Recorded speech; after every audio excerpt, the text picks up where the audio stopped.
خلصت كده يا معلم، كفايه علينا كده النهارده. يا ابني هو انت ايه دايما حظك كده موس؟ جرى ايه يا عم، انت بتحسده ولا ايه؟ لا ده انا بحقد عليه بس.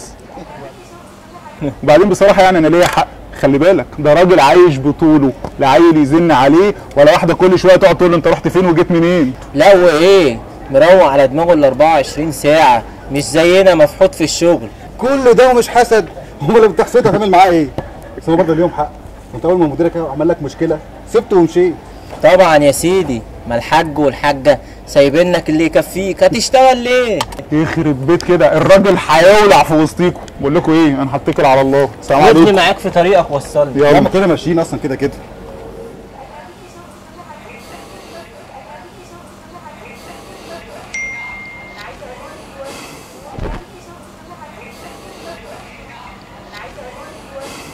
معقول يا عصام كل يوم والتاني عايز فلوس؟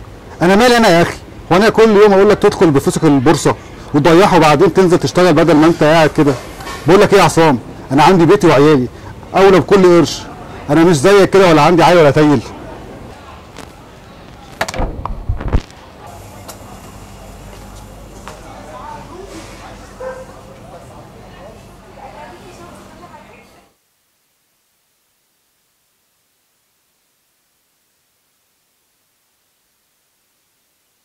ايه باعك؟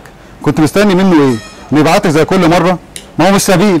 قلت لك كتير انك فاشل، فشلت في كل حاجه حتى انك تحافظ على قرشين اللي معاك. كفايه، مش عايز اسمع حد. هي الحقيقه دايما بتزعل. انت فاشل يا عصام. كفايه. فاشل فاشل يا عصام. انا مش فاشل، انتوا اللي ما تستاهلونيش ولا تستاهلوا اني اعيش معاكم. كلكم شايفيني فاشل، انا فعلا ما استاهلش اكون وسطكم.